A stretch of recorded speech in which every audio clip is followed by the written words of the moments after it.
Buenos días a todos. Gracias por acompañarnos. Yo soy Marcos Gallagher, soy el director del Departamento de Economía Agrícola de la Universidad del SEMA y bueno, soy profesor acá también. Y también está Daniel Lema, que es el director de la Maestría de Agronegocios. Hoy tenemos el gusto de tenerlo a Ernesto Bigliso, eh, que seguramente para la mayor parte de ustedes no requiere mayor presentación, porque es un investigador realmente muy destacado, eh, que se ha dedicado muchos años a temas de producción ganadera y con énfasis especialmente en aspectos relativos a la sostenibilidad, últimamente con respecto a aspectos sobre ganadería y cambio climático. Eh, Ernesto, entre otros conceptos, bueno, uno de los conceptos muy interesantes que desarrolló es el de tecnología de procesos y tecnología de insumos, refiriéndose que en la ganadería eh, la tecnología de procesos es muy importante, de la misma forma que en agricultura son los insumos los grandes aportantes, ¿no? Eh, Antes de darle la palabra a Ernesto, yo quiero hacer una anécdota, ¿no? Cuando yo empecé a trabajar eh, como coasesor de un grupo CREA en Entre Ríos, bueno, uno de los profesionales con los cuales yo tenía contacto era un ingeniero que no sé si Ernesto lo conocerá, que se llama Francisco Wilken, más grande que nosotros, ¿no? Bueno, Wilken para mí en ese momento me parecía una persona impresionante en su conocimiento. Era asesor ganadero, había sido asesor de la compañía Liebig en Entre Ríos, de muchos campos de la compañía Liebig. Y me acuerdo que Frank, eh, cuando lo estaban por nombrar asesor, muy joven, de 22 años, Marcelo Fulón, había dos CREAs que se abrían para asesores. Uno era un CREA en la provincia de Buenos Aires, agrícola, y otro era el CREA Concordia en Entre Ríos. Y Marcelo Furón le dijo, no, yo a vos te voy a mandar a Concordia, Entre Ríos, porque la ganadería es mucho más difícil que la agricultura. Hace falta una intuición y un desarrollo, ¿no? Y me acuerdo que siempre me llamó la atención, después de tantos años, ¿no? Ese comentario que me hizo Frank. Pero bueno, esta es una cosa aparte, pero la menciono porque Ernesto es un gran conocedor de la ganadería y, y bueno, me parece que me trae estos recuerdos de mis épocas en Entre Ríos, ¿no? Bueno, con eso los dejo con Ernesto. Las preguntas en principio las vamos a dejar al final, las pueden poner en el chat o las pueden hacer después hacia el final de la presentación. Así que adelante, Ernesto. Bueno, yo voy a empezar compartiendo pantalla. Creo que es una manera rápida de comenzar, ¿verdad? Yo no sé si ustedes pueden ver la Sí, pantalla. perfecto. Perfecto. No sé si la están viendo en pantalla completa o no. Sí, Eh, sí, sí, está Creo pantalla que sí, completa, ¿eh? Ernesto. Se ve perfecto. Sí, a ver qué es lo que está pasando. Sí. Eh, bueno, ante todo quiero agradecerles a ustedes, quiero agradecer a la Universidad del SEMA darme la oportunidad de este seminario, en especial al Departamento de Economía Agrícola, Agronegocios y Recursos Naturales. Y bueno, le agradezco a Marcos su presentación, que ha sido muy ilustrativa y nos va adelantando algunos de los temas que vamos a desarrollar. Y el tema, yendo al tema concretamente que voy a desarrollar, esto nace, Agro y Ambiente, nace a raíz de un libro que ha publicado del cual soy coeditor, que ha publicado recientemente la Academia de Agronomía y Veterinaria. Y el subtítulo que le pongo a esta presentación es La Era del Carbono. ¿Y por qué hablo de la era del carbono? Y bueno, porque a ver, todo lo que tiene que ver con la agricultura, la ganadería, todo lo que tiene que ver con la agronomía, está basado en mediciones muy específicas que se han ido consolidando a través de los tiempos, como puede ser, por ejemplo, la productividad, la eficiencia de conversión en los animales, rendimiento de cultivos, ingresos brutos, ingresos netos, rentabilidad, etcétera. Son, diríamos, indicadores que se ha habituado a manejar el productor agropecuario y que, por supuesto, son manipulados casi siempre por asesores técnicos. Pero en los últimos años venimos hablando de un componente ya o de un elemento mucho más inasible, diríamos más abstracto, que es el carbono, que es un elemento bastante difícil y errático a la hora de medir y de cuantificar. Pero lo cierto es que el carbono se nos ha instalado en el escenario como un componente realmente importante, porque está directamente asociado a lo que hoy denominamos calentamiento global y asociado al calentamiento global el cambio climático global.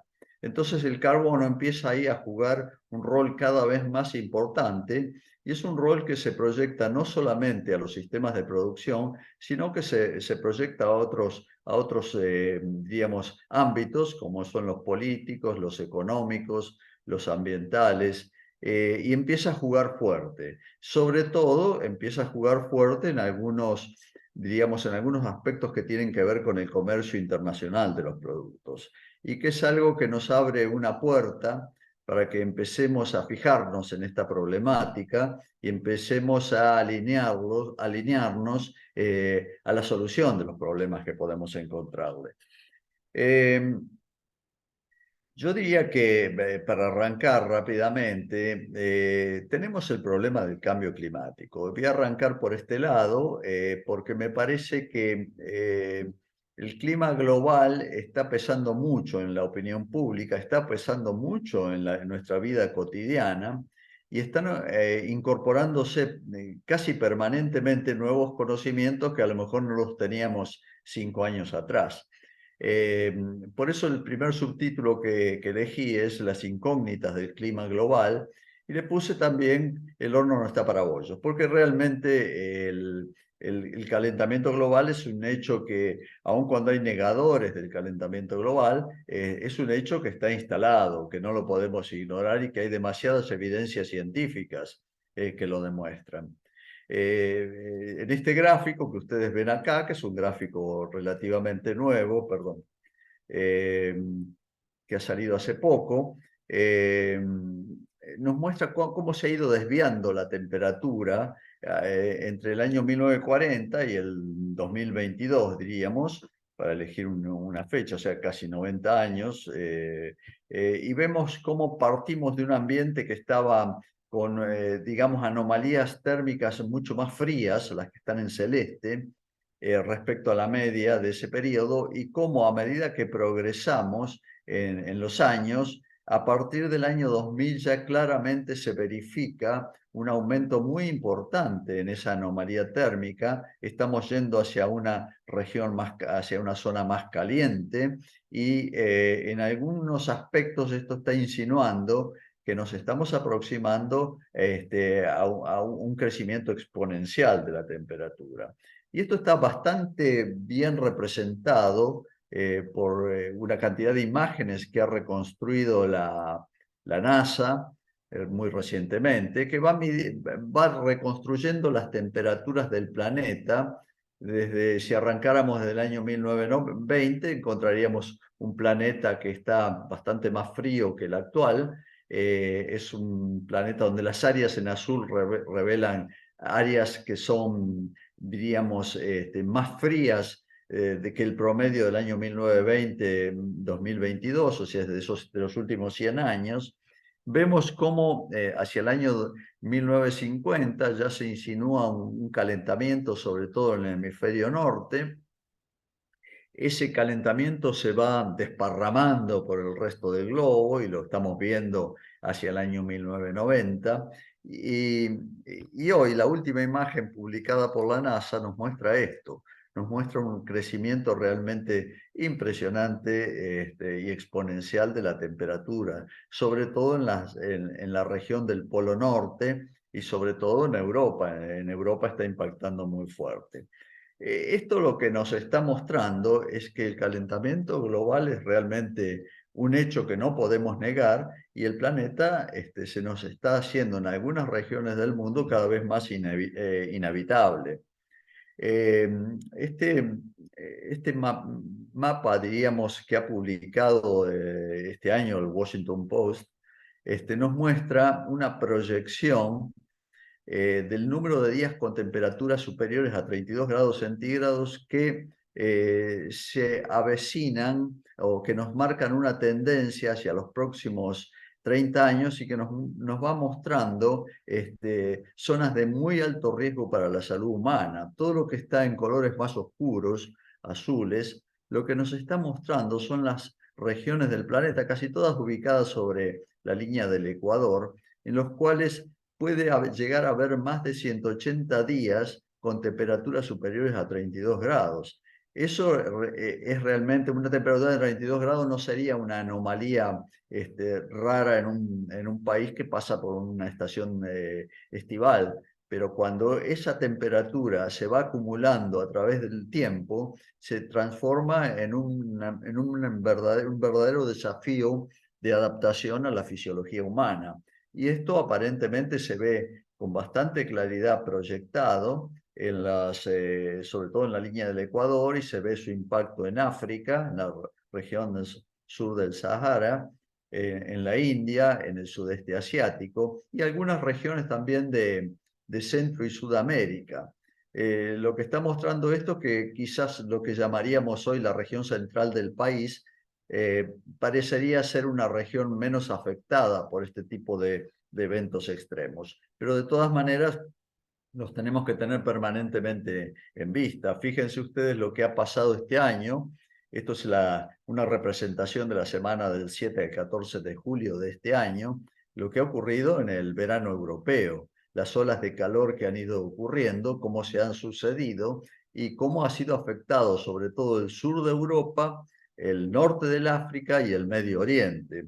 Y eso aparece muy asociado a esto, que son las áreas de fuego, las áreas de incendio que han ocurrido justamente en el sur de Europa, norte de África y Medio Oriente. Esta es una composición de imágenes satelitales a través de varios años, pero que nos van mostrando claramente dónde están ocurriendo por el exceso de calor, por la falta de lluvias, dónde están ocurriendo los mayores riesgos de incendio.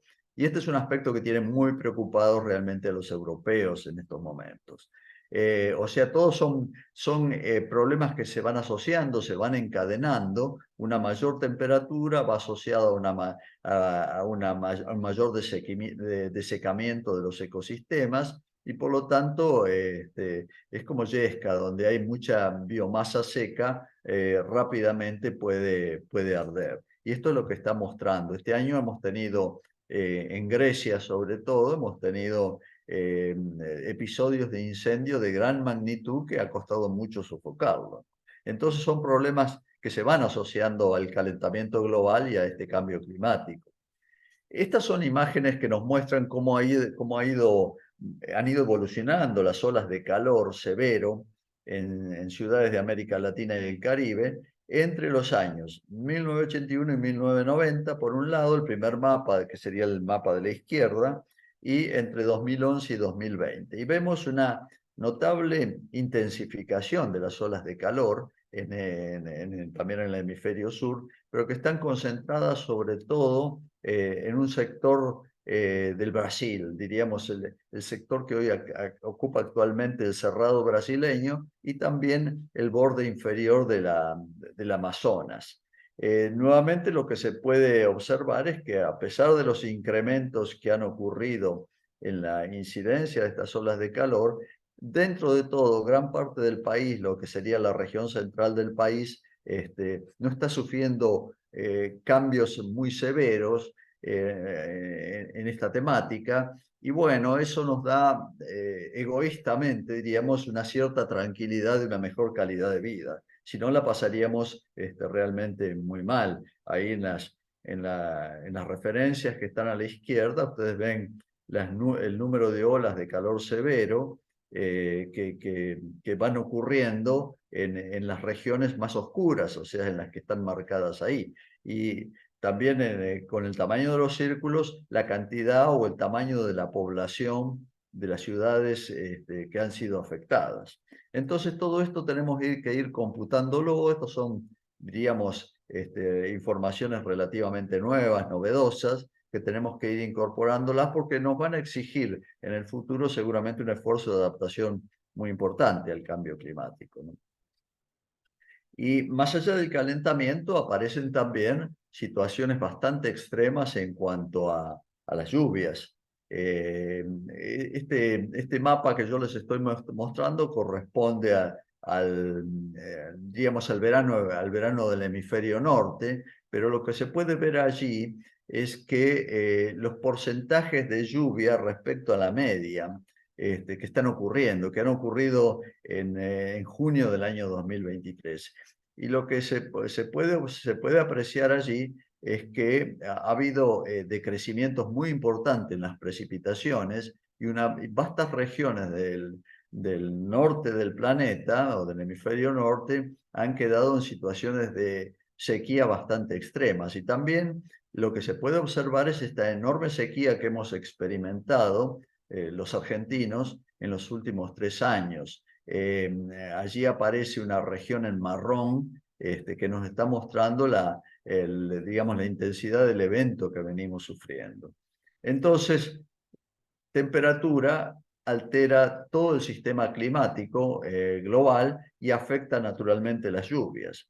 Y hay, por supuesto, otros factores. Un trabajo muy reciente que me llamó la atención, publicado por la Academia de Ciencias de Estados Unidos, Academia Nacional de Ciencias de Estados Unidos, lo que nos muestra, digamos, una cosa interesante porque tiene directamente que ver con la actividad antrópica de corto plazo. Lo que ustedes ven en el mapa de la izquierda, lo que está en azul, es la fracción de área boscosa perdida, o sea, cómo se ha ido deforestando el Amazonas en los periodos, diríamos, entre 2001 y 2020, y lo que estamos viendo en el gráfico de la derecha es cómo han ido en esas zonas afectadas aumentando de una manera muy notable la temperatura en superficie. Prácticamente hay una correlación espacial directa entre los dos procesos, deforestación y aumento de temperatura. Y esa temperatura quiere decir que las anomalías han sido, por ejemplo, hasta 4 veces más altas que el promedio histórico del 2001 al 2020.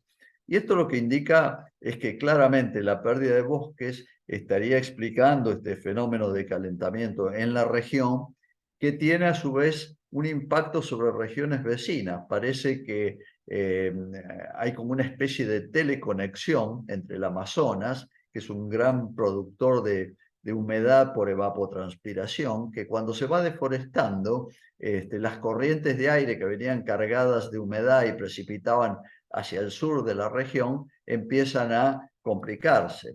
Y este mapa, que ha sido publicado recientemente, hace unos 10 días, en la revista Science, nos muestra en color marrón cuáles son las regiones que están siendo más afectadas por menores precipitaciones.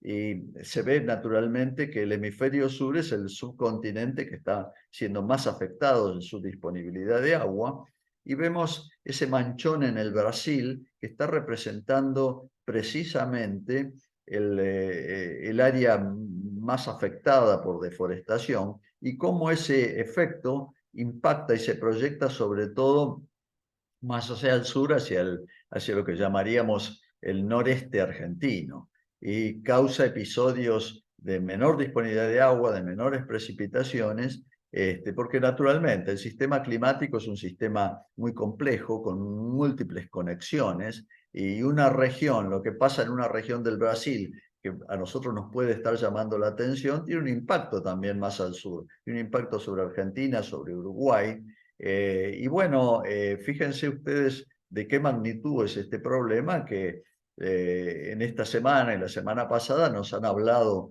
en Brasil de temperaturas, de sensaciones térmicas cercanas a los 60 grados, entre 50 y 60 grados en ciudades muy importantes y en una gran fracción, diríamos, de la parte central del Brasil. O sea, esto tiene algo que ver, y, sin lugar a dudas, con un ecosistema que está siendo muy afectado o ha sido ya muy afectado por la deforestación. Entonces, a todas estas cosas vamos a tener que prestarle atención, porque no solamente es el impacto directo que tiene sobre la región afectada, sino también por las secuelas que producen en regiones vecinas. Hay una especie de contagio que puede afectar nuestros propios ciclos pluviométricos, ¿no? Y en paralelo, lo que va ocurriendo, algo que no estábamos acostumbrados a percibir en años atrás, es un calentamiento de los océanos. Los océanos son los grandes reguladores climáticos o los grandes reguladores del clima del planeta. Absorben enormes cantidades de temperatura, absorben enormes cantidades de dióxido de carbono, que es diríamos, el elemento que estaría explicando el calentamiento global. Y hay fracciones, sobre todo en los océanos, Océano Atlántico, Pacífico e Índico, donde ya se observa que la temperatura de los océanos está aumentando de una manera bastante dramática respecto a la media que hubo entre el año 1950 y 1980. Naturalmente, los océanos, además, son una verdadera fábrica de tormentas, de tifones, de tornados, y el calentamiento de los océanos empieza a explicar por qué estos fenómenos extremos, tifones, tornados, tormentas violentas, empiezan a afectar, diríamos, las áreas territoriales o los ecosistemas terrestres, sobre todo en algunas regiones del planeta. Y esto tenemos también que tenerlo en cuenta. Este era un factor que hace unos años no lo teníamos en cuenta, pero que evidentemente el calentamiento global del planeta los está afectando. Fíjense ustedes lo que ha pasado con las temperaturas del planeta a lo largo de un año calendario, donde hay, obviamente, estas temperaturas son temperaturas medias, están tomados entre los 60 grados norte y 60 grados sur, entre el año, son promedios entre años 1979 y 1923, y lo que vamos viendo es que los océanos se van calentando, perdón. Entre el año 1970 y 1990 teníamos un rango de temperaturas que se movía ahí abajo. Entre 1990 y 2020 esa temperatura tendió a subir y hoy nos estamos moviendo en un rango mucho más alto y más peligroso. Ese valor que aparece ahí de una línea roja que se separa del resto de las medias y va en aumento, ese fue un valor registrado el 31 de agosto del 2023. O sea que ustedes ven cómo ya se van separando los valores de la temperatura oceánica respecto a las medias de años atrás. Y el problema se va agravando si miramos desde abajo hacia arriba, ¿no? Y esto tiene su influencia, aparentemente, lo estarían demostrando algunos trabajos relativamente recientes, sobre el niño y la niña, la emergencia de este fenómeno que nos afecta directamente, ya sea con sequía, si es una niña, y si es un niño con abundantes precipitaciones y otro tipo de secuelas. Si miramos las oscilaciones térmicas respecto a las temperaturas medias entre el 1900 y 2020, lo que estamos viendo es que hay un umbral superior y un umbral inferior. El umbral superior marca el umbral del niño, el inferior el umbral de la niña. Y eso se mantuvo más o menos constante hasta el año 1960. Y a partir de ahí, y se estima que es debido al calentamiento global, esos umbrales se van ampliando y nos van determinando que tengamos niños más extremos y niñas más extremas. Esto significa que diríamos, eventos climáticos tienden a agravarse e intensificarse cuando ocurre uno u otro fenómeno.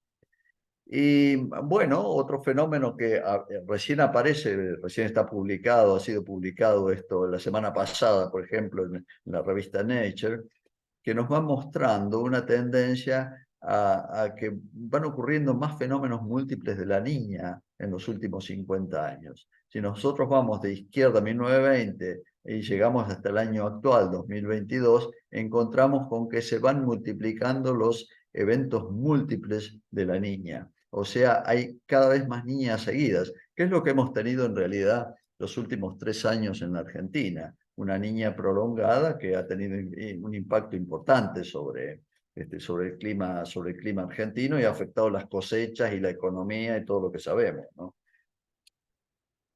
Bueno, y detrás de estos cambios climáticos aparece esto que llamamos la incómoda trastienda del carbono. Aparece el carbono, diríamos, como un pequeño monstruo que está explicando estas situaciones y que tienen directamente que ver con las emisiones de gases de efecto invernadero. Por eso vamos a hablar de carbono en lugar de hablar de gases de efecto invernadero, porque es lo mismo, pero son formas distintas de expresarla con una diríamos, con valores numéricos distintos, pero que reflejan el mismo fenómeno, ¿no? Si nosotros tomáramos los últimos 800.000 años que han sido analizados, la concentración de anhidrido carbónico en la atmósfera se mantuvo más o menos por debajo de las 300 partes por millón hasta el año 1950 aproximadamente. Y a partir de ahí empieza a picar y está aumentando esa cantidad de carbono, esa densidad de carbono en la atmósfera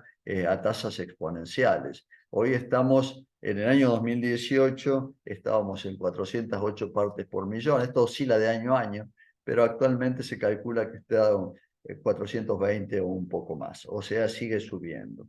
Ese impacto que tiene esta subida de carbono en las capas altas de la atmósfera es lo que está explicando el calentamiento global.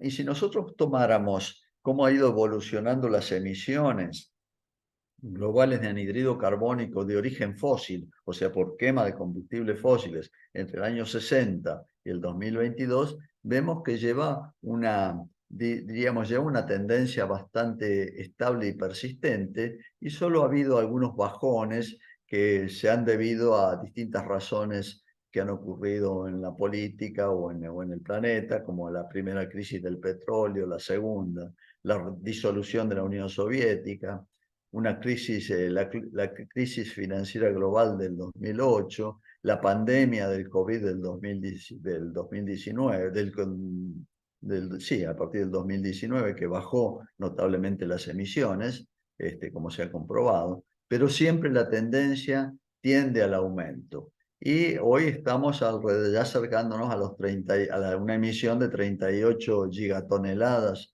de CO2 por año. ¿Cuáles son los países que tienen mayor responsabilidad en esto? Bueno, son principalmente 6 países o regiones los mayores emisores de anhidrido carbónico de origen fósil en el mundo y que están explicando el 67% de las emisiones globales. Obviamente el país que históricamente fue el más emisor fue Estados Unidos, pero a partir del año 2000 la China pega un enorme empellón a sus propias emisiones y hoy podemos decir que China duplica a los Estados Unidos en emisiones. Y eso ha ocurrido en un periodo muy corto de apenas 20 años. Y China va a seguir emitiendo porque no puede paralizar su economía y además gran parte de sus fuentes energéticas son de carbono mineral, que son las fuentes más contaminantes en lo que hace al impacto climático. Por lo tanto, esta es un poco la evolución. Solamente, diríamos, la Unión Europea a partir del año 80 comienza a detener sus emisiones y a bajarlas, y Estados Unidos empieza aproximadamente en el año 2005, empieza también a controlar sus emisiones producto de la quema de combustibles fósiles. Pero China más que sobrecompensa esa caída en las emisiones, y lo propio ocurre con la India. La India a un ritmo mucho menor que China, pero también está incrementando sus emisiones. Y es así que llegamos diríamos, a la cumbre de París del 2015, donde directamente se empiezan a intentar atacar estas problemáticas. Hoy estamos en una situación de carbono neto negativo, o sea, estamos emitiendo más de lo que capturamos o de lo que mitigamos, y la opción que se le presentaron a los países es llegar a una situación de carbono neto cero, que es lo que se está realmente intentando, y si es posible llegar a una situación de carbono neto positivo, o sea, de capturar o de extraer de la atmósfera mayor carbono del que estamos emitiendo. Y ahí hay toda una cantidad, diríamos, de guerras y de intereses cruzados que hoy por hoy nos están impidiendo. Hoy por hoy lo que estamos viendo es que las emisiones de carbono debido a la quema de combustibles fósiles siguen en ascenso, como mostré anteriormente, ¿no? Y aquí hay una trampa numérica que nos afecta directamente y que yo creo que es importante ponerla en evidencia. Es evidente que todas las industrias que dependen de los combustibles fósiles tienen un interés especial en iniciar una estrategia distractiva, o sea, de desviar la mirada de sus propios pecados hacia otros potenciales pecadores a los cuales pueda culparse por lo que está ocurriendo. O sea, intenta desviar el foco de la cuestión porque realmente está todo lo que tiene que ver con las industrias de la energía que consumen energías fósiles están explicando más del 75% del calentamiento global en estos momentos y de las emisiones totales que hay en el planeta. Y basta mirar nomás este mapa construido en Alemania, que nos muestra dónde están los focos, los mayores focos de emisión de carbono, son los colores naranja, amarillo, blanco, casi blanco, dónde están localizados esos focos de emisión. Si nosotros trazáramos una línea, vemos que están ubicados en el hemisferio norte. Si nosotros trazáramos una línea, vemos claramente dónde están los culpables del problema y que realmente la contribución de lo que diríamos que es el hemisferio sur a la problemática de las emisiones es una contribución prácticamente despreciable, insignificante. Sin embargo, siempre somos mirados con suspicacia, sobre todo por nuestras actividades ganaderas, nuestras actividades agrícolas, y en realidad es parte de una estrategia distractiva para desviar la mirada hacia otros responsables, sino canalizar, diríamos, no cargar con todas las culpas. Y esto se ve claramente cuando en la forma en cómo son evaluados, esto lo podemos bajar de internet, hay cantidad de publicaciones que los muestran, y que evalúan las emisiones de anhídrido carbónico per cápita, o sea, por número de habitantes de cada país. Entonces nos encontramos con una situación de este tipo. Por ejemplo, si vemos el caso argentino, ahí están 4 países, los 4 países llamaríamos del Mercosur, Paraguay, Uruguay, Argentina, Brasil, y 4 países que son grandes emisores, India, Estados Unidos, Europa, China.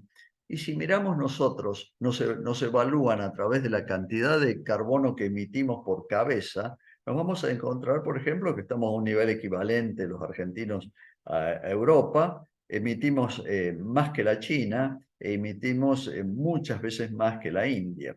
Pero acá, claro, hay una trampa aritmética. La trampa aritmética es que la cantidad total de anhídrido carbónico que se emite es dividida por la cantidad de habitantes. En consecuencia, los países que tienen menos habitantes cargan con una emisión per cápita sumamente alta. Es una cuestión aritmética. Si nosotros vamos a mirar las emisiones absolutas, totales, no por cápita, sino las emisiones totales de estos países, nos encontramos con que la situación cambia radicalmente. Y lo que nos encontramos es que países como Paraguay, Uruguay, Argentina, Brasil tienen emisiones muchísimo más bajas que la de los otros 4 conglomerados grandes consumidores y emisores de anhídrido carbónico. Entonces hay que tener cuidado, no comernos el amague, diríamos, cuando nos presentan datos como los que aparecen en el gráfico de la izquierda, porque son datos muy distorsivos que nos someten a un sesgo muy importante en cuanto a la emisión verdadera que está absoluta que están emitiendo estos países. Y esto hay que tenerlo siempre viene en cuenta porque es un elemento de defensa que no se puede negar. En general, a veces yo he escuchado charlas dentro del propio país, dadas por argentinos en medios académicos importantes, que que nos autocriticamos fuertemente porque nos basamos en el gráfico de la izquierda. Cuando lo que en realidad la contribución efectiva de nuestros países a las emisiones globales es bajísima. Es algo así como el 3,5% de las emisiones globales de los 4 países, sumados los 4 países del Mercosur, ¿no? Entonces, este es un punto a tener en cuenta. Otro punto a tener en cuenta cuando criticamos, diríamos, las emisiones de la Argentina, tanto del sector agropecuario como del sector ganadero bovino, es cuando lo comparamos en referencia o en relación a las emisiones globales del planeta. Ahí tenemos lo que ha ocurrido entre el año 1990 y cerca del año 2020. Vemos que Argentina solo en un periodo muy corto, que podríamos decir entre el 2000, el 2007, 2008, ha tenido una emisión, un porcentaje de incidencia en las emisiones globales de apenas un poquito más del 1%, una cifra absolutamente insignificante, y luego empieza a decaer. El sector agropecuario no llega al 0,4% de las emisiones globales, y la ganadería bovina, que es el sector más apaleado, más criticado por sus emisiones, y bueno, anda alrededor del 0,17, 0,18%, o sea, ni siquiera llegan al 1% de las emisiones globales.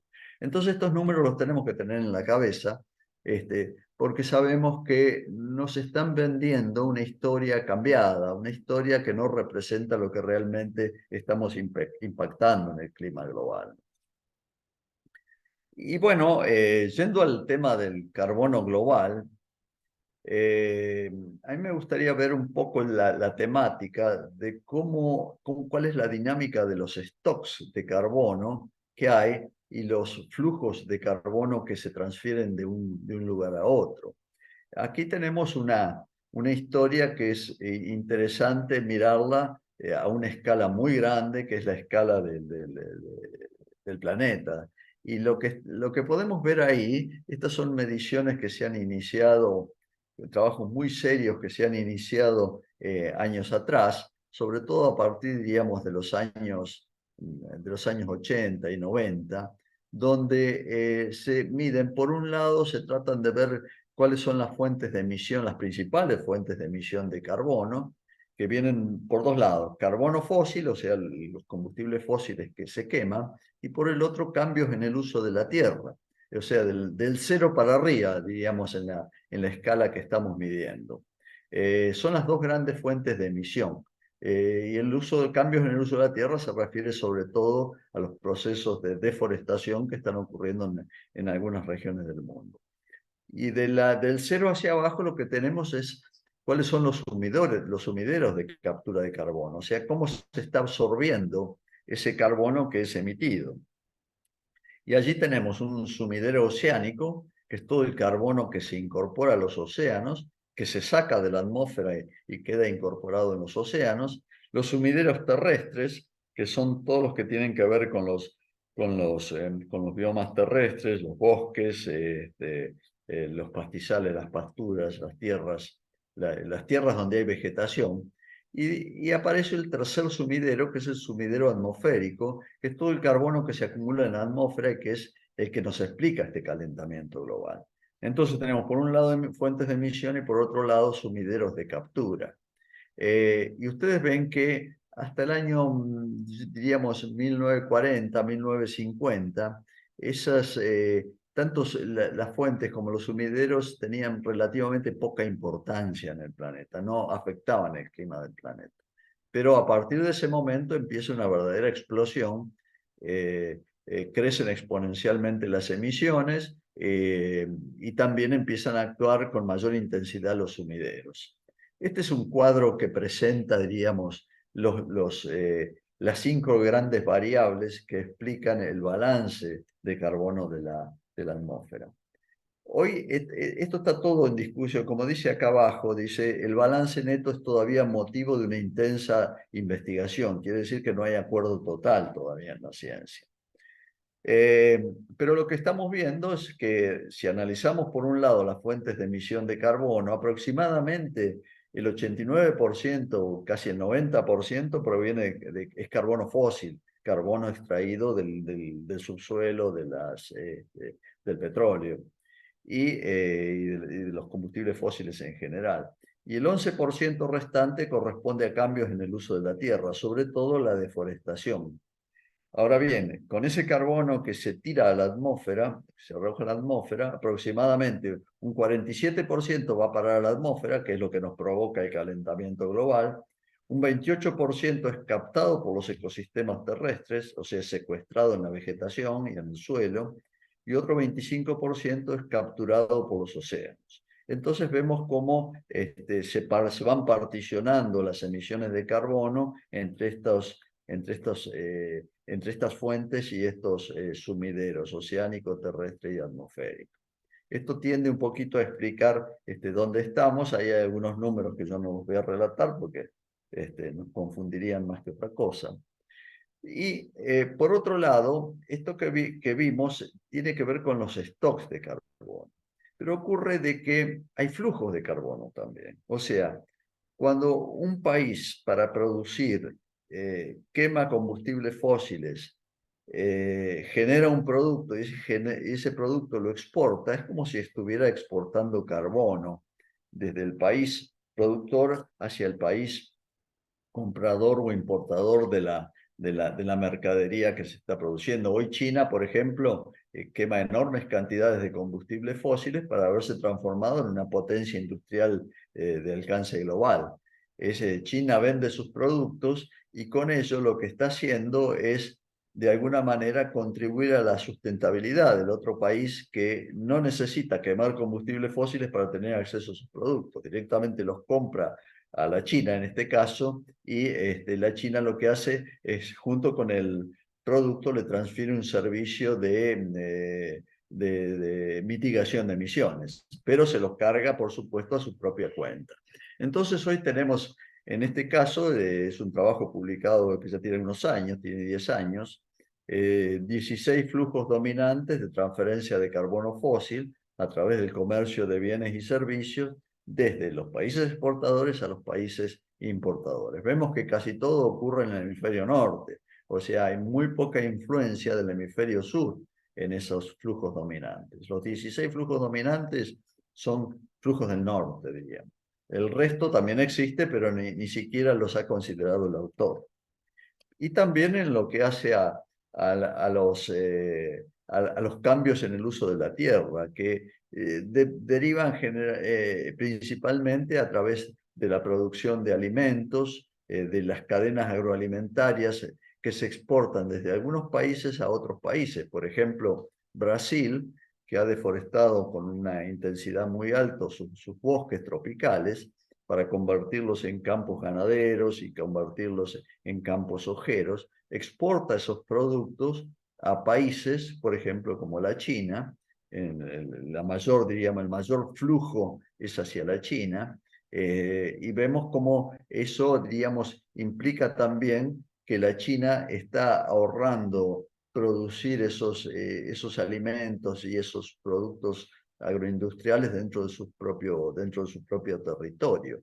Con lo cual hay un flujo neto de carbono, diríamos, desde Sudamérica hacia la China. La Argentina también cumple ahí un rol que es fácilmente identificable y que se debe fundamentalmente a la exportación de soja y algunos productos ganaderos. Lo cierto es que hay 12 flujos dominantes de transferencia. Uno de ellos corresponde a la Argentina, que va desde el país productor de alimentos o de otros bienes agroindustriales hacia los países consumidores de estos bienes. Bueno, entonces hay una dinámica en los stocks y hay una dinámica en los flujos. O sea que el carbono no es un elemento estático, sino que de alguna manera y de una forma, diríamos, inmaterial, lo vamos transfiriendo o absorbiendo desde otras partes del mundo. Y bueno, y aquí esto nos lleva a uno de los puntos importantes de esta disertación, que es la ganadería bovina. Y yo me voy a referir a un relato que es lo que llamaríamos el pensamiento dominante que hay en el mundo, sobre todo en el hemisferio norte, respecto al impacto de la ganadería, sobre todo de la ganadería en general, pero sobre todo la ganadería bovina en en la economía del carbono propiamente dicha, y el impacto que tiene en el cambio climático global. Hubo un trabajo sumamente influyente del año 2006 que se llamó La larga sombra del ganado, un libro producido por la FAO, donde a partir de ese momento yo diría que se empieza a mirar al ganado bovino como el gran villano del planeta. En este libro demuestra con números que la ganadería es responsable de desertificación, de emisiones de gases de efecto invernadero, de deforestación, de la competencia por el uso de la tierra, de contaminaciones ambientales, de destrucción de biodiversidad, de competencia por el agua, de la erosión de suelos. O sea, se lo acusa de una cantidad de pecados muy importantes, intentan demostrarlos con números, y eso tuvo una enorme influencia en general en múltiples dimensiones, no solo en la opinión pública, sino también en los ámbitos académicos, científicos, en la propia industria, en las políticas. Este fue un libro sumamente influyente, que es un libro que en realidad mira, le pone un manto de sospecha muy grande sobre a la ganadería bovina sobre todo, y le atribuye, por ejemplo, a la ganadería propiamente dicha, las emisiones de dos principales gases, el metano y el óxido nitroso, que son gases producto de la fermentación entérica, o sea, de la fermentación digestiva del rumiante. Y le asigna a esa fermentación entérica aproximadamente un 4,5% de emisión directa. Pero a su vez le asigna a la ganadería una cantidad de impactos indirectos, y quizás el más importante tiene que ver con la deforestación, o sea, para hacer avanzar la frontera ganadera se ha deforestado y en algunos países muy intensivamente, como puede ser en Brasil, en Paraguay, en otras regiones del mundo también, y eso explicaría un 6,1% adicional de las emisiones del sector ganadero, y a su vez por todas las razones que expusimos en la gráfica anterior, hay toda una cantidad de efectos colaterales, por ejemplo, la manufactura de fertilizantes, el uso de combustibles fósiles, las labranzas, todo eso que emiten carbono, y el conjunto de esos factores que estarían directamente influidos por la ganadería, de acuerdo a este libro, explicaría un 7,4% extra de las emisiones globales. Y eso también se vuelca hacia la ganadería. Entonces, ¿qué hace? Este libro lo que hace es cargarle todos esos efectos indirectos que le atribuye a la ganadería sobre las emisiones totales de la ganadería, y llega a que a nivel global las emisiones ganaderas, que incluyen todas las especies, pero principalmente la bovina, llegaría a un 18% de las emisiones globales. Esto naturalmente genera una visión que, de acuerdo a cómo la miremos y cómo la midamos, puede ser realista o no realista. Es así que en el año 2007 está La larga sombra del ganado, le asigna a la ganadería el 18%. Después hay un libro posterior de la FAO que intenta corregir algunas deficiencias metodológicas del trabajo anterior, y que baja ese nivel de emisión a un 14,5%, un libro publicado en el año 2013. Pero de todas maneras estamos con valores muy, muy altos de emisiones atribuidas a la ganadería. Y es así que si computáramos todas las grandes fuentes de emisión del planeta, lo que encontramos es que la ganadería y los cultivos y los cambios en el uso de la tierra estarían explicando entre un 24 y un 32% de las emisiones globales. Estos son números que se han generalizado en el mundo. Muchísimas organizaciones y organismos internacionales los asumen como ciertos. Y eso generalmente tiene sus consecuencias. Y aparece, por ejemplo, el sector energético con un 25%, la industria 21%, el transporte 14%, y así sucesivamente, residuos y otros 10%, residencial 6%. Pero lo cierto es que lo que es, diríamos, las emisiones de origen rural están en valores muy, muy altos. Ahora bien, si nosotros medimos realmente, volvemos a la ganadería y medimos la incidencia de la ganadería bovina de carne sobre las emisiones globales del planeta, encontramos una tendencia muy sugestiva. Vemos que si la tomamos del año 60 hasta el año 2022, encontramos con que, en primer lugar, las emisiones totales de los bovinos no exceden el 5% de las emisiones globales. Son las emisiones entéricas del ganado, o sea, la fermentación entérica, lo que realmente emite el ganado bovino, atribuible exclusivamente a su proceso digestivo, no cargándole todas las emisiones de otros sectores de la economía. Y además vemos que la tendencia es a bajar permanentemente, o sea, ese porcentaje tiende a bajar por una relación muy, digamos, por una razón muy simple, que cada vez se queman más combustibles fósiles, en consecuencia las emisiones bovinas pesan cada vez menos en el contexto global. Pero no es lo mismo hablar de un 14,5 a 18% que hablar de un 5% de las emisiones globales. Bueno, y hoy todo eso deriva en una cantidad de problemas que se empieza a cargar sobre la ganadería bovina y que son los impactos que tiene sobre el ambiente propiamente dicho y los impactos que tiene sobre la salud. Un trabajo muy importante que se hizo, que fue publicado por la Academia Nacional de Ciencias de Estados Unidos sobre 57.000 alimentos evaluados. Lo que hacen es tratar de tipificar el impacto nutricional y el impacto ambiental de los alimentos.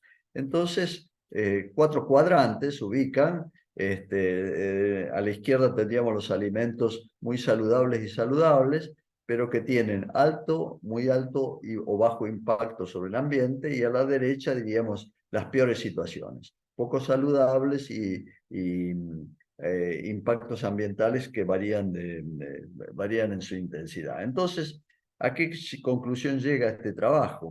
Bueno, que hay una cantidad de productos, sobre todo los productos vegetales, nueces, semillas, cereales, legumbres, que son considerados muy saludables a saludables y de bajo impacto ambiental. Y en el otro extremo tenemos las carnes y los lácteos procesados, por ejemplo, que tienen un muy alto impacto en el ambiente y son muy considerados poco saludables. En el medio tenemos carnes, por ejemplo, pescados, carnes, leches, huevos, que son considerados saludables, pero tienen muy alto impacto ambiental. Y bueno, y en el cuadrante restante aparecen los azúcares, las grasas animales, los aceites, que son en general considerados no saludables o poco saludables, y bueno, aunque su impacto ambiental puede llegar a ser medio. Así clasifica este trabajo los distintos alimentos, y bueno, las carnes sobre todo aparecen, y los lácteos aparecen ahí por una u otra razón en una situación comprometida. Todo lo que está en el cuadrante inferior, el color verde, diríamos, es el cuadrante que utilizan sobre todo los ambientalistas y los veganos para fortalecer sus puntos de vista y sus posiciones. Y es así como empiezan a aparecer, uno esto lo baja en internet, todos diríamos, las grandes campañas en contra, sobre todo de la ganadería bovina, que nos están invitando a convertirnos en veganos o a convertirnos en vegetarianos y a consumir mucho menos carne de la que tenemos, donde además se le atribuyen una cantidad de impactos negativos sobre la salud humana, como puede ser eh, los impactos sobre el cáncer, enfermedades cardiovasculares, insuficiencias renales, etc. O sea, se ha creado todo un relato muy fuerte en torno a estos dos temas, el ambiental y el de salud, que sin lugar a duda están influyendo en las políticas. Por eso, los ejes argumentales del lobby ambientalista y vegano en la Unión Europea están basados en 3 principios simples. La producción ganadera en general y la bovina en particular tienen un alto impacto ambiental, afectan negativamente la salud humana.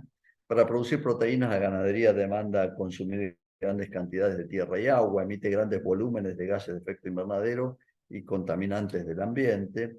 Y el tercer argumento es que el consumo de carnes deteriora la salud cardiovascular y es causal de distintas variantes de cáncer en humanos.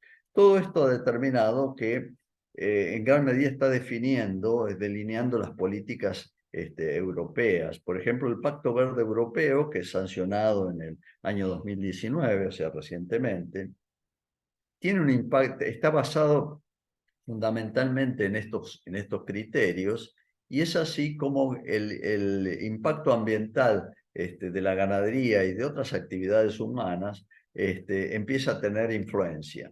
Y esta política, este Pacto Verde Europeo, que está sustentado por centros de investigación muy prestigiosos de Europa, sobre todo del norte de Europa, está ejerciendo una influencia global. O sea, Europa apunta a ejercer un liderazgo global sobre estas temáticas, sobre todo la ambiental. Y se está proyectando, y a partir de lo que van generando los europeos, se incorporan o se alinean Estados Unidos, el Reino Unido, la China, la India. O sea, la influencia realmente es muy importante, y hay dos aspectos que nos tienen que tenemos que tener en cuenta porque nos pueden preocupar. Este Pacto Verde Europeo implementa un mecanismo de ajuste de carbono en frontera, donde los países que llegan con sus productos con una carga de carbono más alta de lo que admiten esos estándares europeos, tienen que salir a comprar bonos al mercado de carbonos para compensar esas emisiones, con lo cual claramente se ve que el producto se puede encarecer, ¿no? O se encarece efectivamente. Y el otro aspecto que hay que tener en cuenta, que ya está teniendo un impacto muy fuerte, es un mecanismo que se llama diligencia debida, que es hacer la trazabilidad de las tierras deforestadas. O sea, directamente no comprar productos que provengan de tierras deforestadas, sean carnes, soja, chocolate o cacao, o caucho. Todos los países que deforestan y producen productos, Europa no los va a comprar. Entonces, este criterio se comienza a aplicar en otros países también, sobre todo en el hemisferio norte. Entonces, esto representa, por un lado, a lo mejor quizás sea un beneficio global, pero por otro lado, para países o regiones como las nuestras, representa una amenaza. De todas maneras, hay algo que no podemos, contra lo que es difícil luchar, que es cómo ha ido variando, cómo varía el consumo de carne en función del Producto Bruto Doméstico per cápita, en función de la cantidad de dólares que los habitantes de un país reciben por año. Y lo que se puede ver claramente que a partir de los $5.000 de Producto Bruto Doméstico per cápita, el consumo de carnes aumenta en forma lineal.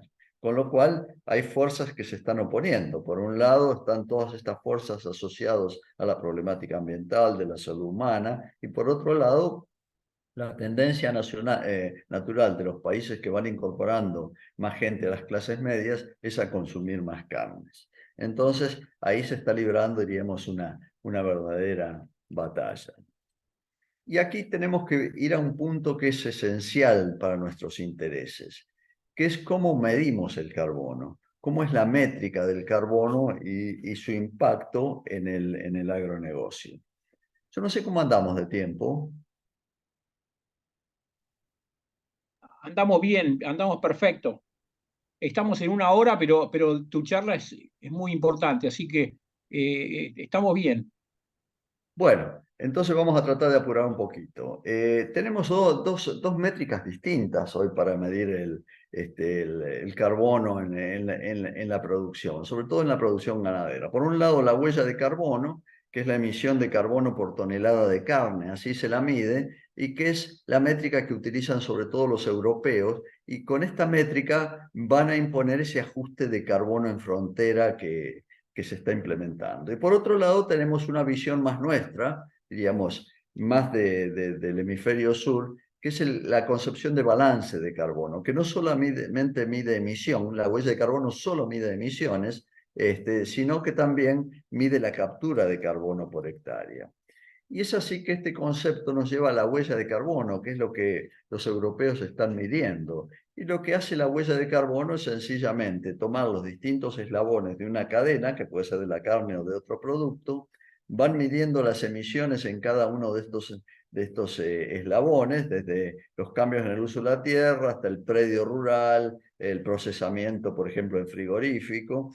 Y esos eslabones, esas emisiones se van sumando y como producto de toda esa suma se genera lo que llamaríamos la huella de carbono, que es la cantidad de carbono emitido por tonelada de carne. Ahora bien, aquí tenemos un problemita, que las emisiones que se emiten, diríamos a nivel predial, las emisiones por cambios por deforestación, por ejemplo, y lo que emite el propio productor rural, son emisiones localizadas, son emisiones que de alguna manera el mismo productor las puede controlar y las puede manejar. Pero el problema que tiene este concepto de huella de carbono es que la mayor parte de las emisiones con las cuales se va cargando la tonelada de carne o la tonelada de trigo o la tonelada de maíz, son emisiones deslocalizadas, emisiones que ocurren en otros sectores de la economía, por ejemplo en el frigorífico, en el empacado, el transporte, la distribución mayorista y minorista. Y esos son otros sectores que emiten, pero que en esta concepción de huella de carbono le son cargados directamente a la carne y llegan a la góndola del supermercado con niveles muy altos de emisión. Y es así que aparece, por ejemplo, la carne, que tiene una carga de carbono muchísimo más alta que lo que puede ser, por ejemplo, una tonelada de soja, una tonelada de maíz. Estos son datos tomados, diríamos, de la bibliografía internacional y a su vez de estudios realizados en la Argentina. Y siempre la carne aparece con una emisión mucho más alta que los otros productos, ¿no? Y esto se debe a una relación bastante sencilla que tiene que ver con el rendimiento del producto. Si un campo produce 300 kilos, 0,3 toneladas de carbono por hectárea, perdón, tiene un rendimiento de 0,3 toneladas, o sea, 300 kilos de carne por hectárea, un maíz tiene 10.000 kilos. Cuando hacemos la división, ¿qué es lo que se genera? Una emisión de 700 kilos de carbono por hectárea dividida los 300 kilos de rendimiento de carne, nos da una emisión muy alta de carne. O sea, es un factor aritmético muy constante, muy fijo. Y eso lo que determina es que los cultivos que tienen un mucho mayor rendimiento de producto que la carne, se dividan por un numerador bastante más alto y generen una huella de carbono mucho más baja. Y si le ponemos valores relativos respecto al 100, aparece, por ejemplo, la carne con 100, maíz 0,85, soja 1,59, trigo 1,60. Y es así como, estos son datos de Internet, naturalmente. Cuando vamos a medir cómo está conformada, configurada la huella de carbono, por ejemplo, de una hamburguesa tradicional, medida a través de la huella de carbono, encontramos con que más de un 80% del carbono emitido en esa hamburguesa corresponde a la carne vacuna. Si nos concentráramos únicamente en la parte predial, se reduciría a la mitad. Y es así que así se estiman las huellas de carbono y se aplica el mismo procedimiento, tanto para la huella de carbono como para la huella hídrica, la huella contaminante y otras huellas. La única huella que no tiene este sistema es la llamada huella, una nueva huella, que es la huella social, que consiste en definir en qué grado las organizaciones evaluadas incorporan las políticas de diversidad de género, de etnia, de derechos humanos, de seguridad laboral, de contribución a las comunidades locales, y son huellas subjetivas y cualitativas, o sea que son difíciles de cuantificar y no se lo cuantifica en la manera que se cuantifican las otras huellas. Entonces, ¿qué tenemos? Que tenemos dos sistemas distintos. Tenemos por un lado el sistema, diríamos, aceptado por Europa, que va midiendo las emisiones de la cadena agroalimentaria y genera una huella de carbono. Y tenemos por otro lado las emisiones de tipo predial, que son las que ocurren en el predio y donde el productor tiene una influencia muy importante, que yo creo que aquí está un poco donde tenemos que poner el énfasis. El productor emite a través de labranzas, de degradación de la materia orgánica que deja en el suelo, desmonte, fuego, los animales, o sea, la ganadería, etc. Son dos sistemas completamente distintos y cuando los evaluamos y los evaluamos en términos porcentuales, si vamos por el lado de las emisiones por kilo de carne, que es la huella de carbono, vemos los números que mostré anteriormente. Si vamos hacia la derecha, las emisiones por hectárea, ya esa relación se altera totalmente. Por ejemplo, estos son datos de campos sojeros, donde la soja es el principal producto que produce el productor, donde el productor tiene un alto, diríamos, control sobre el sistema, la configuración del propio sistema, y aparece, por ejemplo, la soja emitiendo más que la propia ganadería de carne. Entonces, de acuerdo a la forma en que midamos, es como vamos a poder jugar en nuestros sistemas y diríamos, y en las negociaciones internacionales. Son dos sistemas distintos. El comercio internacional está funcionando en función a la huella de carbono, o sea, lo que se ve en los números que se ven a la izquierda, y nosotros tenemos una visión distinta porque nuestros sistemas de producción son sistemas de tipo extensivo, pastoril, donde hay vegetación que captura carbono y a su vez tenemos fuentes de emisión de carbono. Y esto nos lleva al concepto de balance de carbono.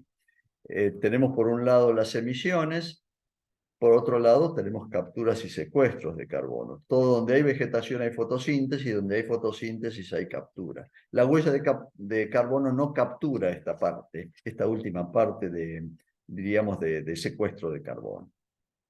Y ese carbono queda secuestrado en la biomasa aérea, en la biomasa subterránea, o bien se incorpora al suelo como carbono orgánico del suelo. Y ahí es donde aparecen las diferencias. Casi todos los sistemas que nos vienen del hemisferio norte están basados en un sistema industrial intensivo, tipo feedlot, donde solo computan emisiones. Nosotros en el sistema de la izquierda, el sistema pastoril, tenemos emisiones, pero también tenemos secuestro de carbono. Y es así que cuando nosotros hacemos, en el gráfico de la derecha, vemos, cuando pasamos de una transición de cultivos que emiten y que pierden carbono a un sistema que recupera carbono, como puede ser una pastura, aumentan se compensan las emisiones con secuestros. Y lo propio pasa con trabajos que han sido publicados, que muestran una cantidad grande de observaciones, que nos muestran que de acuerdo al tipo diríamos, de manejo de las pasturas que estemos implementando, de las tierras de pastoreo, tenemos distintas tasas de secuestro y de carbono en las pasturas. Y es así como nosotros tenemos en nuestros sistemas ganaderos tierras de pastoreo del más diverso tipo, en los cuales hay fotosíntesis y por lo tanto hay captura de carbono. Y esas son cosas que no estamos computando ni en nuestros inventarios nacionales, ni se computan en general en todas las visiones que van por el lado de la huella de carbono. Salvo lo que son los ecosistemas boscosos, que son los únicos que incluye el IPCC en su nivel más elemental o más rudimentario, digamos, de medir balances. Bueno, diríamos, esto es lo que muestra, por ejemplo, un trabajo en 40 establecimientos ganaderos de Argentina, donde lo que tenemos por un lado son una cantidad de sistemas que ganan carbono y una cantidad de sistemas a la derecha que pierden carbono, o sea, con balance negativo. Y esto es lo que tiene, a mi entender, tiene que empezar a jugar para revalorizar revalorizar el productor agropecuario que maneja sus sistemas y que ayuda a cultivar carbono de alguna manera y genera créditos de carbono que en algún momento los puede llegar a comercializar. Y esto es un punto importante que yo creo que tenemos que defender en nuestra visión. Bueno, esto lo vamos a pasar de largo y vamos a ir directamente a las conclusiones. Perdón, este es un punto interesante, pero no nos dan los tiempos. Las conclusiones, yo diría que son tres principalmente. En primer lugar, diría que las evidencias indican que el cambio climático es hoy una realidad, ya no se puede negar eso, y hay que enfrentarlo a través de mecanismos adaptativos. Ahora bien, ¿cuánto gravita el sector agropecuario en la emisión global de carbono? Y aquí claramente es la métrica la que define su influencia. De acuerdo a cómo midamos, podemos decir que el sector agropecuario influye más o menos. Hay que diferenciar sistemas. Una cosa es la cadena como sistema y otra cosa es el predio como sistema. Si contabilizamos las emisiones en las cadenas, de las cadenas agroalimentarias, solamente emisiones, el impacto va a ser alto. Si contabilizamos tanto emisiones como ganancias de carbono que ocurren en los predios, el impacto va a ser significativamente menor. Y esto tiene sin lugar a dudas una importancia mayor en la estrategia comercial de Argentina y de toda la región Mercosur, porque es una región que tiene una gran plataforma de fotosíntesis a través de la vegetación que computa ganancias de carbono que no son miradas desde un punto de vista internacional todavía, que es un gran capítulo que tenemos por desarrollar. En relación a los cultivos, la ganadería bovina está devaluado en los mercados europeos por sus impactos negativos o supuestos impactos negativos sobre el clima y la salud humana. Sin embargo, esos mercados la evalúan en función de parámetros propios de la ganadería intensiva, por ejemplo, la huella de carbono, que posee una alta densidad de animales, alto potencial contaminante, que compite con otros sectores de la sociedad y sectores de la economía por agua y tierra. Allá claramente la ganadería es visto como un competidor por dos bienes escasos, que son el agua y la tierra. No es nuestro caso. Entonces, uno de nuestros desafíos será demostrar que nuestros sistemas mixtos, que son de base pastoril, son extensivos o semiextensivos, que operan con baja densidad animal, tienen bajo potencial de polución del ambiente y no compiten por recursos esenciales como es el agua y la tierra con otros sectores sociales y económicos. Y esto representa una ventaja comparativa o competitiva, como se quiera mirar. Entonces, resaltar estos atributos y convencer a los mercados de consumo de estas virtudes, diríamos, son vitales para la supervivencia de nuestro negocio ganadero y nuestro negocio agrícola también. Y eso sería todo por ahora. He apurado un poquito la marcha porque nos habíamos pasado del tiempo. Muchas gracias. Bueno, muy interesante presentación, Ernesto. Antes que nada, una de las asistentes pregunta dónde se puede comprar el libro. Me llegó un correo electrónico. No sé, Ernesto, si Mira, podés. el libro no está en venta. Es un libro que produjo la academia con un fin específico, que es tratar de colaborar con los futuros gobiernos de Argentina en el diseño de una política agroambiental. Ese es el objetivo principal del libro. No es un libro comercial, pero sí lo que podemos hacer circular es la versión PDF gratuita del libro, Claro. que seguramente vos la tenés Sí, y la podés yo la transmitir. tengo. Si tienen interés, podemos enviarla. Si nos mandan un correo electrónico, lo podemos enviar. Eh, pero bueno, Una consulta con respecto a eso, Ernesto. ¿Es de difusión libre la versión en PDF? Porque la podemos Sí. poner en la página de la universidad junto con tu presentación como referencia. A ver, en realidad la propietaria legal es la academia. La academia. Lo que se puede es, yo no sé actualmente si la academia lo tiene subido a su propia red. Ah, si lo tienen subido se puede poner el link. Se puede poner el link, eso lo Perfecto. podemos averiguar, porque es un libro muy Bueno, reciente, recién está salido, diríamos. Recién excelente. Bueno, vemos esa salió de la opción. cocina. Bien, excelente. Pero yo puedo averiguar también si ustedes lo pueden cargar a su propio sitio web, ¿no? Eso lo puedo averiguar. Excelente. sí, sería bueno.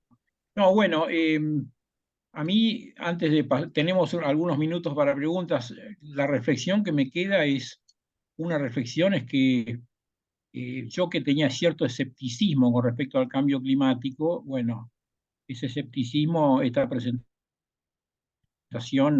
me lo, me lo hizo poner abajo de la alfombra, ¿no? Porque realmente las evidencias de Ernesto son muy contundentes. Ahora, la pregunta que tengo es, cuando se calcula la huella de carbono, por ejemplo, por tonelada de carne o por tonelada de soja, eh, y haciendo referencia a un comentario que hizo Daniel antes, yo creo que también habría que incorporar la dimensión por tonelada de valor producido, porque en realidad comparar toneladas de una cosa con toneladas de otra es comparar peras con manzanas. En realidad, el producto hay que medirlo por el valor que le está dando a los consumidores, ¿no? Entonces, me parece a mí que alguna métrica interesante sería tonelada de carbono en comparación con valor, el cociente de tonelada-valor, para poder comparar manzanas con manzanas y no peras con manzanas, ¿no? Yo creo que es muy interesante lo que decís, y desde el punto de vista económico o econométrico, como lo querramos llamar, eso es perfectamente factible determinarlo y hacerlo conocer. El tema de la huella de carbono, donde se comparan carnes con productos vegetales, de origen vegetal, es la visión de los ecologistas y de los veganos. Así como vos proponés darle una visión económica, ellos tienen una visión de impacto ambiental y una visión de impacto sobre la salud humana, que es la que está modificando las políticas europeas. Son lobbies muy fuertes, muy potentes, muy escuchados y que entran muy fuertes, saben comunicar muy bien e impactan en la opinión pública.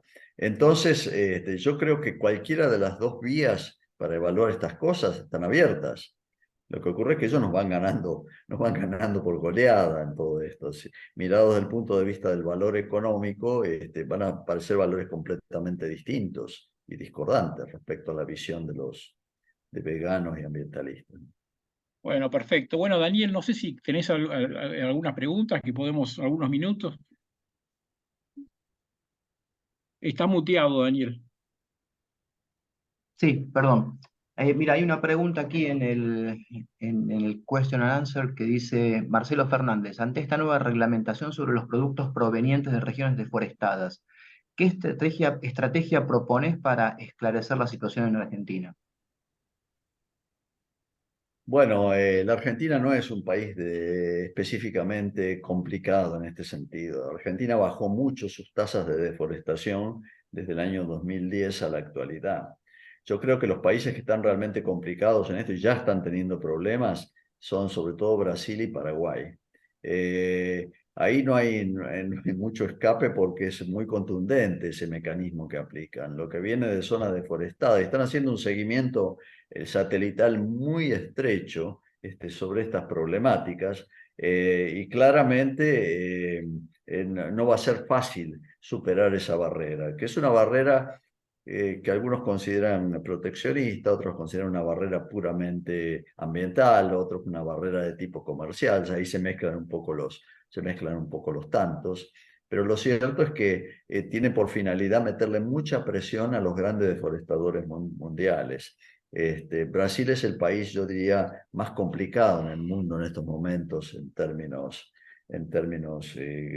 ganaderos por esta situación. No lo veo complicado en el caso de la Argentina.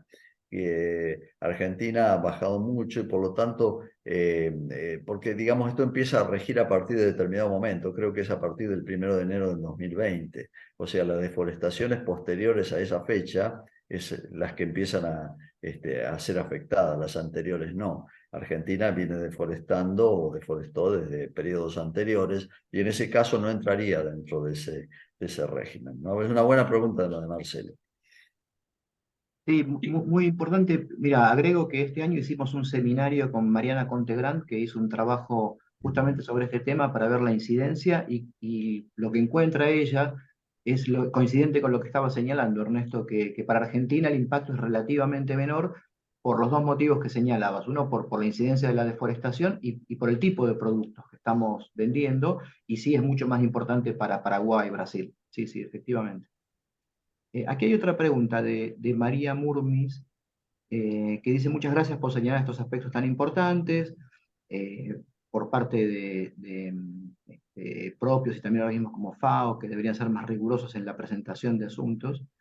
Y quisiera preguntar si además de intensificarse la amplitud de temperaturas de la oscilación de niño a niña, si se hicieron más frecuentes los fenómenos de niño a niña en relación al ciclo normal.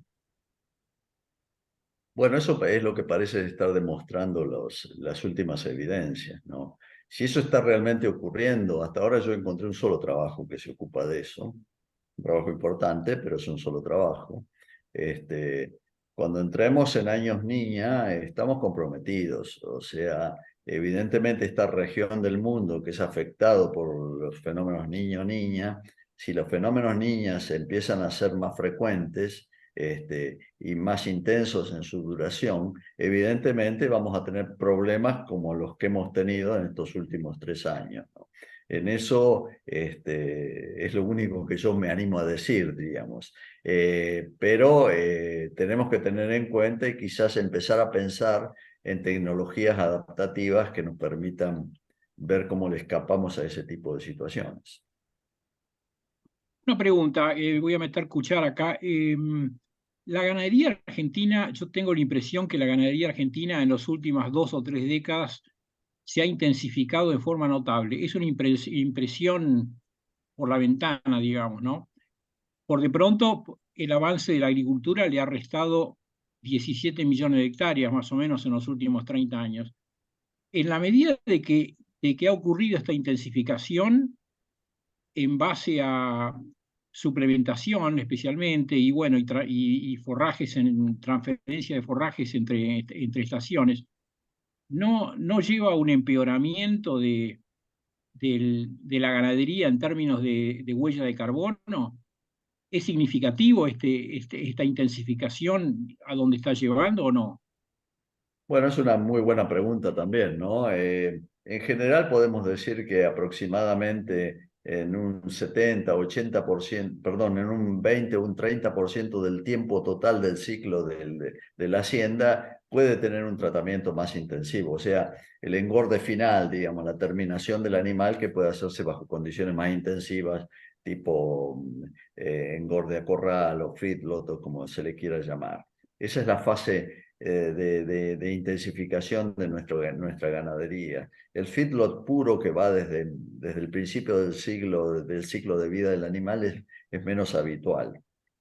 Ahora bien, es cierto que en esa fase intensiva hay muchas emisiones porque hay mucho animal concentrado en superficies muy chicas, pero la superficie total afectada a la agricultura y a la ganadería sigue siendo la misma. O sea que podemos tener concentrado en un sitio específico una alta emisión, pero si miramos el sistema más grande, que incluye ya sea un predio o que incluye una región, el efecto neto va a ser exactamente lo mismo. Es como si los animales, la cantidad de animales estuviera o bien toda concentrada en un punto, pero dividimos por la misma cantidad de superficie. No sé si Ah, me explico. sí, sí, perfecto, perfecto. O sea que yo creo que eso no influye mucho. Por supuesto, hay diferencias en la alimentación. Se considera que la alimentación en base a pastos, sobre todo pastos más duros, más fibrosos, generan un poco más de emisiones de metano, pero que los concentrados. Pero en general podemos decir que un predio que antes tenía todos sus animales engordando bajo pastoreo, cuando los junta en una superficie chica, quizás la cantidad de animales va a ser la misma, con lo cual va a convertir parte de sus campos en agricultura a lo mejor, pero medido en términos de hectárea total del sistema, las emisiones van a ser muy parecidas. Perfecto. Bueno, Daniel, son la 1:30. Me parece que podemos Perfecto. liberarlo, Ernesto. Sí, Este, no sé, Daniel, si tenés algún comentario adicional o... sí, no, me pareció excelente tu presentación, Ernesto, y la contribución. Gracias. La verdad es que te felicito porque es muy importante desde nuestros países, digamos, hacer este tipo de contribuciones científicas para aclarar un montón de temas que si no se aceptan de manera sin discusión, digamos, y me parece que hay mucho para aportar. Aprovecho, Se seguramente lo congeló la conoces, esta imagen. semana se conoció una presentación de Walter Betgen, que es el vicepresidente de línea, investigador de Columbia, que coincide con tus apreciaciones, digamos. Así que me parece que empiezan a aparecer estas investigaciones, estos aportes que van a ser muy importantes en el futuro. Yo creo que hay que llegar a las mesas de negociación con los dos Claro. enfoques, con la huella de carbono Ujú. medida y también con el balance de carbono medido. Y ver Claro. ver que ambas se complementen y que el productor pueda ser premiado o eventualmente penalizado, digamos, premiado el que hace la buena gestión del carbono en sus campos, ¿no? Y debería recibir un premio por esa razón, ¿no?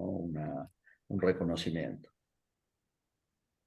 Bueno, Bueno, entonces muchas con gracias. eso damos por terminado el seminario y nuevamente, Ernesto, muchísimas gracias y nos mantenemos en contacto.